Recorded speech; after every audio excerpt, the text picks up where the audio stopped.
Top quality और consistent performance के लिए सिर्फ सिल्वर पंप नाम याद रखना। नमस्कार, मैं हूं पद्मजा जोशी और आप देख रहे हैं आज की अड़ी। औरंगजेब पर जो बयान अबू आजमी ने दिया था उस पर अब महाराष्ट्र से लेकर के पूरे देश में बवाल मचा हुआ है। राजनीति जमकर हो रही है। अब क्या उत्तर प्रदेश और क्या बिहार, जहां पर जल्द ही चुनाव होने वाला है। कल अबू आजमी को महाराष्ट्र की विधानसभा से पूरे सत्र के लिए सस्पेंड कर दिया गया था, लेकिन अब यह बताया जा रहा है कि जल्द ही पुलिस उनसे पूछताछ भी कर सकती है। दो अलग थानों में उनके खिलाफ एफआईआर हो चुकी है। लोगों के बीच में वैमनस्य पैदा करने का उनके ऊपर आरोप है और अब उनके सर पर लटकी हुई है गिरफ्तारी की तलवार। यहां तक कि अब विधानसभा के अंदर यह भी मांग उठाई जा रही है कि उनकी विधायकी ही छीन ली जाए। ये सब सवाल तब उठे जब महाराष्ट्र विधानसभा का सत्र चल रहा था। तभी उद्धव गुट के नेता अंबादास दानवे ने सवाल पूछा कि औरंगजेब को हीरो बताने वाले सारे लोगों को गिरफ्तार करना चाहिए। ऐसे कई लोग भारतीय जनता पार्टी और शिवसेना के अंदर भी हैं। उसका जवाब दिया मुख्यमंत्री देवेंद्र फडणवीस ने और कहा कि गिरफ्तारी होगी और 100% होगी।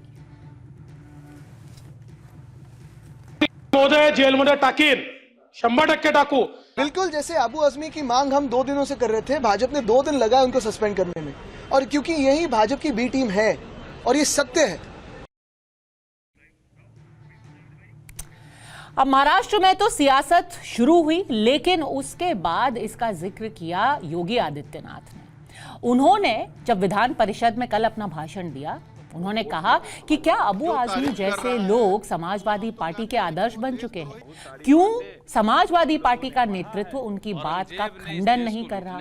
उल्टा उन्होंने यहां तक कह दिया कि ऐसे लोगों को तो उत्तर प्रदेश भेज देना चाहिए, उनका उपचार वहीं पर अच्छे से किया जाएगा।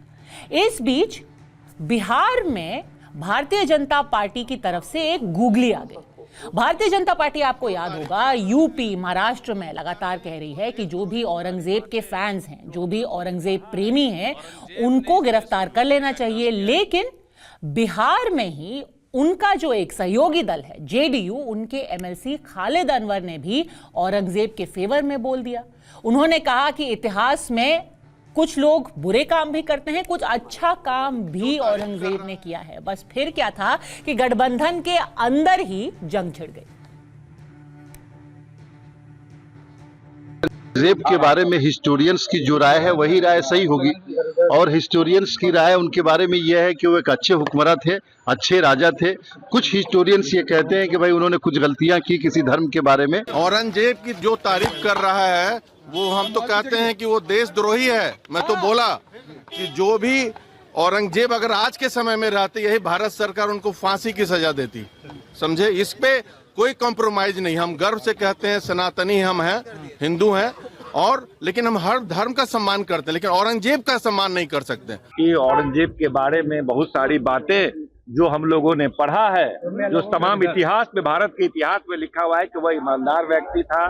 वो बहुत देश उस समय सबसे ज्यादा आर्थिक रूप से संपन्न देश पूरी दुनिया में हुआ करता था। दुनिया का सबसे अमीर देशों में और बड़ी अर्थव्यवस्था में भारत गिना जाता था, और भारत का जो क्षेत्रफल था उस समय सबसे ज्यादा फैल चुका था।